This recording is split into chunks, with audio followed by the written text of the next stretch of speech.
आज ना एक कुर्ती मेरे पास बहुत ही अर्जेंट में सिलने के लिए आई हुई है। वैसे तो सिंपल कुर्ती है, लेकिन मैंने सोचा क्यों ना मैं आपके साथ उसकी स्टिचिंग आपके साथ शेयर कर देती हूँ। तो hello everyone, welcome back to my channel Heena kitchen and life. कैसे हैं आप सब? उम्मीद करती हूँ आप सब अच्छे होंगे।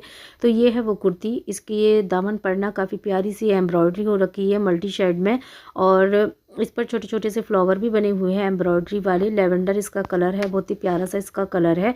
तो यही कुर्ती है। वैसे तो ये मुझे सिंपल स्टिच करनी है, लेकिन इसका डिज़ाइन ना सिलने के बाद मैं आपके साथ शेयर कर दूंगी, क्योंकि स्लीव्स पर ना बहुत ही प्यारी सी मैं इस पर लेस अटैच करूंगी। तो भाई मेरे बच्चे ना स्कूल चले गए हैं, और घर का कोई इतना ख़ास मुझे कोई काम नहीं था, क्योंकि जब कोई काम मेरे पास सिलने का अर्जेंट आता है तो मैं ना अपना सारा काम पहले से ही करके रखती हूँ। तो रात में ही मैंने घर का बहुत सारा काम पहले से ही मैंने निपटाया हुआ था। तो बस सुबह में मुझे इतना कुछ ख़ास काम करना नहीं था। बस बच्चों को जो मैंने ब्रेकफास्ट कराया था, उनको लंच बॉक्स बना के दिया था, बस वही मेरा काम था। और कुछ हल्की फुल्की सी मेरे घर की साफ़ सफाई थी, वो मैंने कर ली थी। और बस सुबह के 10:30 या 11 बज रहे हैं, और मैं यहाँ पर इस कुर्ती को सिलने के लिए बैठ गई हूँ। अपनी सिलाई मैं यहाँ पर करने लगी हूँ। तो यहाँ पर मैं इसका राउंड नेक बना रही हूँ फ्रंट पार्ट में। तो अगर आप बिगिनर्स हैं, आप सिलाई सीख रहे हैं, तो आप देखिए किस तरीके से मैं इसका राउंड नेक स्टिच कर रही हूँ। अगर आप इस तरीके से राउंड नेक स्टिच करते हैं तो आप बहुत फिनिशिंग के साथ आपकी कुर्ती में राउंड नेक स्टिच हो जाएगा। तो बस इसकी डिज़ाइनिंग मैं आगे आपके साथ शेयर करूंगी, तो वीडियो को फुल वॉच करना, वीडियो को स्किप बिल्कुल भी मत करना, क्योंकि जो स्लीव्स में मैंने लेस लगाई वो काफ़ी ब्यूटीफुल है। तो फ्रेंड्स, आज के इस व्लॉग में मैं आपके साथ शेयर करूंगी अपने पूरे दिन का रूटीन। तो यहाँ पर मैं स्टिच सिलाई कर रही हूँ। मैंने बहुत सारी वीडियोस ऐसी देखी हैं जिसमें जिसके थंबनेल में लिखा होता है कि एक दिन में 10 सूट कैसे सिले, एक दिन में 5 सूट कैसे सिले। और देखिए, 5 सूट आप 10 सूट सिल सकते हैं, लेकिन वो लोग सिल सकते हैं जिनको घर का कोई काम नहीं है, सिर्फ वो स्टिचिंग ही कर रहे हैं, तो वो लोग तो सिल सकते हैं। लेकिन अगर आप एक हाउस वाइफ हैं और उसके साथ आप स्टिचिंग का काम करती हैं, आपका कोई हेल्पर भी नहीं है, तो आप 10 क्या आप 2 भी सूट नहीं सिल सकते हैं।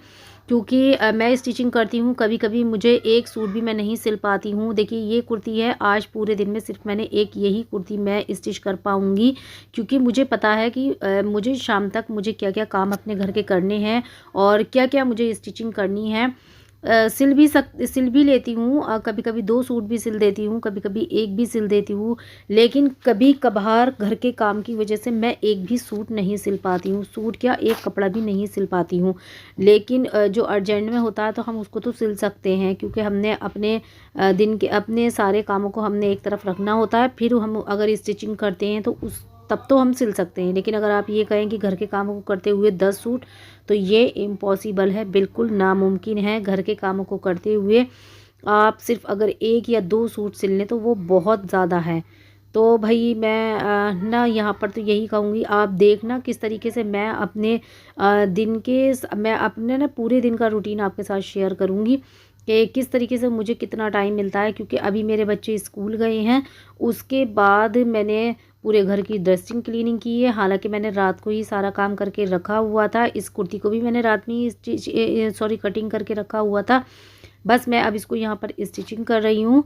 तो मैंने ज़्यादातर ना जो मेरा मॉर्निंग का जितना काम था, मैंने वो रात में सारा मैं उससे फ्री हो गई थी। बस बच्चों को मैंने लंच कराया, उनको ब्रेकफास्ट कराया, उनको लंच बॉक्स बना के दिया, और बस उनको रेडी करके मैंने स्कूल भेज दिया। उसके बाद थोड़ी सी हल्की फुल्की मैंने घर की डस्टिंग और क्लीनिंग की है। उसके बाद मैं बैठ गई हूँ यहाँ पर स्टिचिंग के लिए, जो कि अब टाइम हो रहा है 10:30 बजे हैं इस टाइम पर। तो मैं यहाँ पर स्टिचिंग कर रही हूँ, और मैंने बैक पार्ट स्टिच कर लिया था। तो 10:30 बजे के करीब में बैठी थी। अभी फ़िलहाल शायद 11:30 या 11 बजे होंगे। बीच से ही मैं जाऊँगी खाना बनाने के लिए, क्योंकि बच्चे स्कूल से आएंगे तो उनके लिए खाना भी बनाना होता है। तो जितना मेरा स्टिच होगा उसके उसके बाद मैं बीच से ही जाऊंगी। तो भाई मैं बीच से ही उठ के आ गई हूँ, और जो कुर्ती है मेरी मेरी अभी वो मशीन पे ही पड़ी हुई है। तो यहाँ पर मैं खाना बनाने लगी हूँ, क्योंकि और मैं काफ़ी देर से बना रही हूँ, क्योंकि मैंने सिर्फ उसमें आज मेरी स्लीव्स जो हैं तो वो रह गई हैं अभी अटैच करने के लिए। बाकी मैंने कुर्ती स्टिच पूरी कर ली है। तो यहाँ पर ही मैंने बीच से ही उठने के बाद में खाना बनाना यहाँ पर स्टार्ट कर दिया था। तो मैं अपना ऐसे ही करती हूँ, बीच से ही मैं खाना भी बनाती रहती हूँ और अपना स्टिचिंग का काम भी करती रहती हूँ। तो छोटा बेटा यहाँ पर आ गया था, अभी खाना रेडी नहीं है, तो उसने नाश्ते में चाय नहीं ली थी। तो उसने बोला कि चाय उसको पीनी है, तो मैंने यहाँ पर ना चाय बनने के लिए रख दी है। मैं अपने लिए और अपने बेटे के लिए चाय बना रही हूँ, क्योंकि हम लोग खाना एक साथ खाते हैं। जब बड़ा बेटा आ जाता है और उसके वो बाद में आता है तो हम लोग ना एक साथ ही खाना खाते हैं। तो भाई सालन मैंने यहाँ पर तैयार कर लिया है। इधर मेरी चाय भी बनके रेडी हो गई है और रोटी मैं नहीं बनाऊँगी, क्योंकि मैंने आज बनाया है कोरमा, तो उसके साथ ना बाहर से ही मुझे रोटी मंगानी है। बड़े बेटे को पसंद है नान, तो कोरमे के साथ तो नान ही अच्छे लगते हैं, तो बस वही मंगा लूँगी। और यहाँ पर बड़ा बेटा स्कूल से आ चुका है, तो बस अब हम लोग खाना खाएंगे और खाना खाने के बाद जो मेरी स्टिचिंग रह गई है मैं उसको कंप्लीट करूँगी। तो भाई खाना पीना हमारा हो गया है और बच्चे अब कुरान पढ़ने के लिए जाएंगे, तो बस ये दोनों कुरान पढ़ने जा रहे हैं। और अब जो मेरी बाकी की जो मेरी स्टिचिंग रह गई है मैं उसको कंप्लीट करूँगी। तो कुर्ती तो मैंने स्टिच कर ली थी, अब बस यहाँ पर ना ये थोड़ा सा तुरपाई का इसमें काम रह गया था, तो वो तुरपाई मुझे यहाँ पर मैं कर रही हूँ।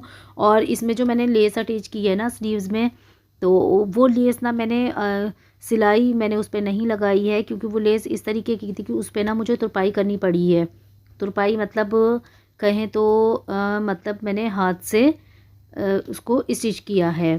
तो यहाँ पर ना उसमें बहुत टाइम हो गया और टाइम लग गया है, क्योंकि जब आप हाथ से कोई भी लेस आप स्टिच करते हो दामन या स्लीव्स में, कुर्ती पर, कपड़ों पर, कहीं पर भी, तो उसमें ना टाइम ही लगता है। मशीन से तो ये होता है कि बस आपने रखा और आपने बस सिलाई लगा दी, लेकिन ये जो लेस थी ना वो ऐसी नहीं थी कि मैं उसको मशीन से सिलती, वो हाथ से ही लगाने वाली लेस थी। तो मैंने यहाँ पर इसको हाथ से स्टिच किया। चलिए आपको दिखा देती हूँ। तो ये देखिए कुर्ती यहाँ पर मेरी सिल के रेडी हो गई है। ये देखिए इसका दामन कितना प्यारा इसका दामन लग रहा है, और ये है इसकी स्लीव्स। कुछ ख़ास इसमें कोई डिज़ाइनिंग नहीं है। ये देखिए इसकी लेस ना बहुत प्यारी लग रही है, जो कि मैंने हाथ से स्टिच की है। ये देखें नीचे को हल्का सा मैंने आधा इंच का कपड़ा नीचे को छोड़ा है, और ये ना ऊपर की तरफ मैंने लगाई है। इससे ना इसका लुक बड़ा प्यारा आ रहा है। तो कुर्ती तो बहुत ही प्यारी लग रही है। पूरी स्टिच होने के बाद नेक मैंने दोनों राउंड ही रखे हैं, पीछे का भी और आगे का भी। इस पर अभी आयरन करना बाकी है। इस पर प्रेस करने के बाद मैं इसको रेडी करके रख दूँगी। और यहाँ पर ना ये जब मैं कपड़े स्टिच कर रही थी तो ये थोड़ा सा यहाँ पर कतरन वगैरह फैली हुई है, तो मैं पहले यहाँ से इसको क्लीन करूँगी। उसके बाद ना मैं अपनी मशीन में आज ऑयलिंग भी करूँगी, क्योंकि मशीन ना मेरी काफ़ी भारी चलने लगी है, काफ़ी आवाज़ कर रही है। तो मैं उसमें यहाँ पर झाड़ू मैं लगाने के बाद मशीन में ऑयलिंग करूँगी। अगर आप सर्दियों के कपड़े सीते हैं ना, तो उसमें रोएं ज़्यादा होते हैं, तो वो मशीन में बहुत जल्दी भर जाते हैं, तो उसकी वजह से ना मशीन काफ़ी भारी चलने लगती है, और दूसरे ना मशीन आवाज़ भी करने लगती है। तो बस मैं यहाँ पर मशीन में ऑयलिंग करूँगी, क्योंकि आज ना मैं कोई भी कपड़ा स्टिच नहीं करूँगी। अगर आप हैंड टू हैंड ऑयलिंग करते हैं मशीन में, तो फिर क्या होता है कि जब आप सिलाई लगाते हो ना, तो वो सिलाई जो होती है तो वो थोड़ी गंदी सी आती है, क्योंकि ऑयल जो है तो वो सिलाई के साथ ऊपर आने लगता है। तो इसलिए ना मैं प्रेफर करती हूँ कि एक दिन पहले आप मशीन में ऑयलिंग करें। और मैं तो ऐसे ही करती हूँ, एक दो कपड़े सिलने के बाद ना मैं मशीन में ऑयलिंग ज़रूर से करती हूँ, ताकि मेरी मशीन जो है तो वो बहुत स्मूथ चले। और ज़रा से भी आवाज़ होने के बाद या ना होने के ना भी होती है, तो मैं तभी भी इसमें ऑयलिंग कर देती हूँ। तो आप देखना कि किस तरीके से मैं कहाँ कहाँ इसमें मशीन में ऑयल डाल रही हूँ। अगर आपकी मशीन भी आवाज़ करने लगती है या आपकी मशीन स्मूथ नहीं चल रही है, तो आप ना इस तरीके से ऑयलिंग करें, आपकी मशीन काफ़ी स्मूथ चलेगी और आवाज़ भी बिल्कुल नहीं करेगी।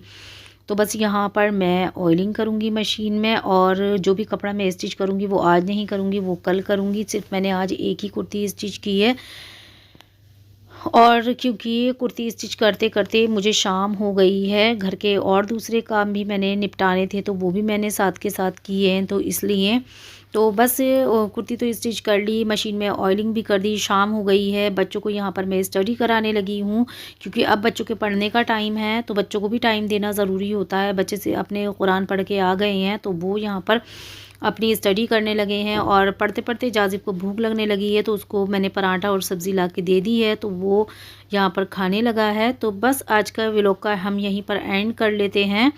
और आज का व्लॉग, आज की वीडियो आपको कैसी लगी, कुर्ती डिज़ाइन आपको कैसा लगा, मुझे कमेंट में ज़रूर से बताना। और जो मेरे चैनल पर न्यू है वो चैनल को सब्सक्राइब कर देना, वीडियो को लाइक करना बिल्कुल